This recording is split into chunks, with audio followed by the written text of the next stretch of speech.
Welcome back, students. So that day we discuss about India, its size and location. So in size and location, one thing I explain about the latitudes and longitude. That's why very first I want to tell you about what are the latitudes and longitudes.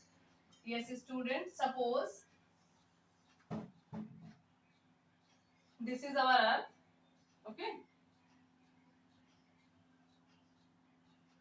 and in Earth all these lines which are vertical,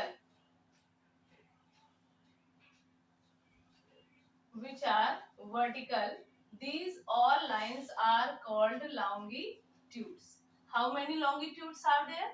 Yes, students, total longitudes are, because these are separated with the equator, an imaginary line. What is equator?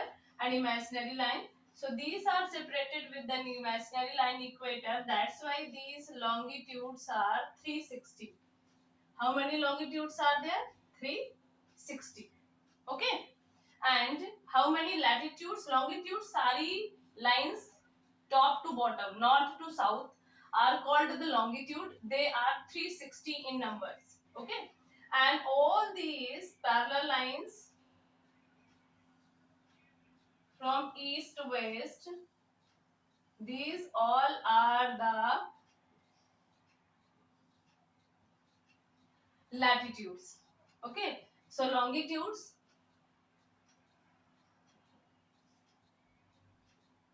longitudes 360, as I explained, due to the equator. And how many latitudes are there?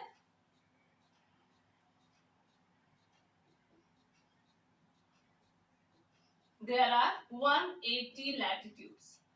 Okay, 360 longitudes, 1, 2, 3. How many are 360? And latitudes, how many are there? 180. So equator is also a latitude.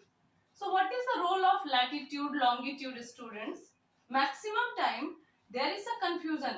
कई बार बच्चों को confusion हो जाता है book की. देखिए book में हमारा ये जो बना हुआ है, ये अगर आपको दिखाई दे, इस बुक के जब हम पिक्चर्स को देखते हैं और हमें पूछा जाता है northern extent, southern extent, eastern and western, तब बच्चे बोलते हैं कि हमारी जो इंडिया की लोकेशन है वो ईस्ट एंड वेस्ट ऐसा क्यों कहा जाता है.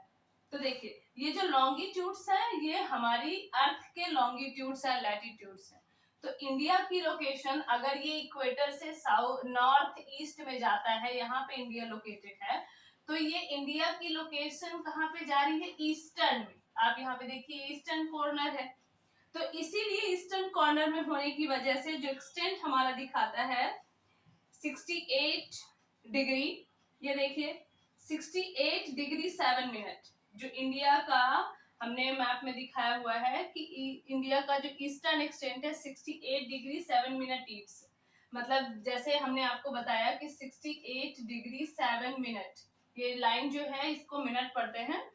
तो ये आप अपने मैप में देखोगे तो ये आपको दिखेगा कि वेस्टर्न साइड में है, लेकिन अगर पूरे ग्लोब पे आप इंडिया की लोकेशन देखोगे तब आपको पता चलेगा कि ये 68 डिग्री 7 मिनट लैटिट्यूड्स में है. अब जो दूसरा क्वेश्चन है कि हम डिग्री लैटिट्यूड्स कैसे पढ़ते हैं, तो देखिए जो हमारी अर्थ और हमारे पूरे कंट्रीज का जो टाइम डिसाइड होता है वो इक्वेटर 0 डिग्री यहाँ से डिसाइड होगा. आपका जो लंदन का ग्रीनविच है वहां से पूरा टाइम डिसाइड होगा. तो हमारी जो फॉर्मेशन है इसको सारी कंट्रीज में इक्वल करने के लिए हर कंट्री का स्टैंडर्ड मेरिडियन होता है. हमारी कंट्री का स्टैंडर्ड मेरिडियन आपको मैंने बताया था 82 डिग्री 30 मिनट. ओके, हमने अपनी कंट्री का, इंडिया का जो स्टैंडर्ड मेरिडियन है मिर्जापुर उत्तर प्रदेश से पास होता है, वो है 82 डिग्री 30 मिनट. तो अब जब 0 डिग्री यहां से कैलकुलेट होगा तो आपको पता होना चाहिए कि ये जो लॉन्गिट्यूड्स है इनके बीच का डिफरेंस कितना होता है. ये होता है इनका 15 मिनट्स का. एक लॉन्गिट्यूड के बाद दूसरा लॉन्गिट्यूड, इन दोनों के बीच में कितना डिफरेंस होता है? 15 मिनट्स का. और जो ये लैटिट्यूड्स हैं 1 2 3 4 180, इनके बीच में कितना होता है 4 मिनट्स का, ठीक है। तो इसलिए 15 4 जा 60 होता है, 15 4 जा 60 होता है। तो इस तरीके से 16 सेकेंड का 1 मिनट बनता है एंड 16 मिनट्स का 1 आवर बनता है and total 24 hours time calculation जब हम आपको पढ़ाएंगे तो हम उसमें भी सिखाएंगे किस तरीके से ये बनता है। अभी लॉन्गिट्यूड एंड लैटिट्यूड का आपको हम एग्जांपल दे रहे हैं, इसलिए हमने सिर्फ इतना बताया है। नेक्स्ट वीडियो में हम आपको टाइम कैलकुलेशन भी सिखा देंगे। तो ये लॉन्गिट्यूड एंड लैटिट्यूड सारे बच्चों को क्लियर हो जाना चाहिए, क्योंकि कई बार बच्चे पूछते हैं मैम बुक में ये लिखा है, इसका मतलब ये तो हमारे इंडिया का है, तो कैसे नॉर्थ में आ रहा है, ईस्ट में आ रहा।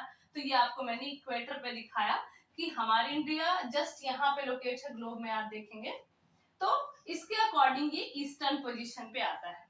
ओके, अब जब लॉन्गिट्यूड लैटिट्यूड आपको सबको पता हो गया, तब दो चीजें और लर्न कर लीजिए। इक्वेटर एक इमेजिनरी लैटिट्यूड है, इंडिया का डिवाइड करता है tropic of cancer and earth को डिवाइड करता है इक्वेटर। ओके, अब इसके बाद ये इंट्रोडक्शन हो गया। अब इसके बाद हम जानेंगे कि जो हमारी इंडिया है इसका जो वर्ल्ड से रिलेशन है ये एंशिएंट पीरियड से चलता आ रहा है। जिस इंडिया को आज हम एक डेवलपिंग कंट्री कहते हैं वो 18th सेंचुरी में एक डेवलप कंट्री थी।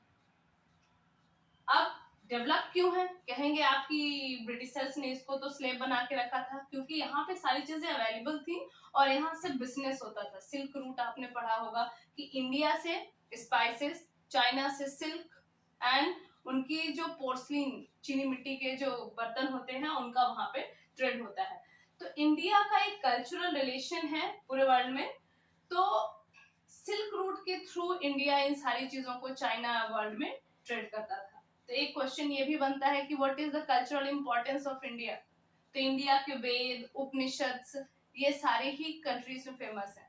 जब कभी आपको मथुरा वृंदावन जाने का मौका मिलेगा तो आप देखोगे कि सारे फॉरेनर्स वहां पे आते हैं और हमारे कल्चर को स्टडी करते हैं।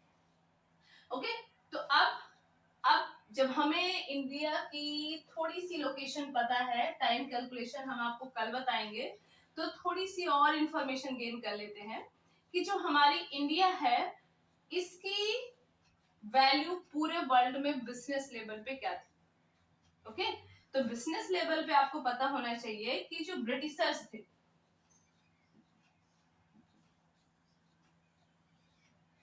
इन्होंने पूरे वर्ल्ड पे कैप्चर किया हुआ था।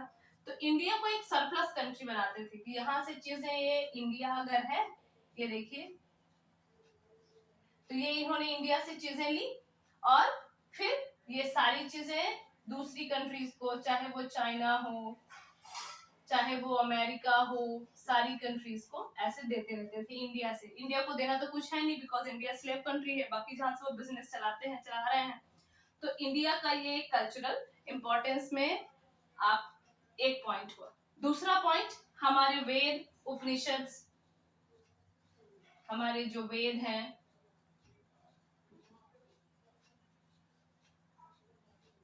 उपनिषद हैं, इनकी भी एक अलग इंपॉर्टेंस है। तो दूसरे पॉइंट में आप इंडिया की कल्चरल इंपॉर्टेंस में क्या लिखेंगे, जो हमारे वेदास है, उपनिषद से, इनसे लोगों को बहुत सारी इंस्पिरेशन मिलती है।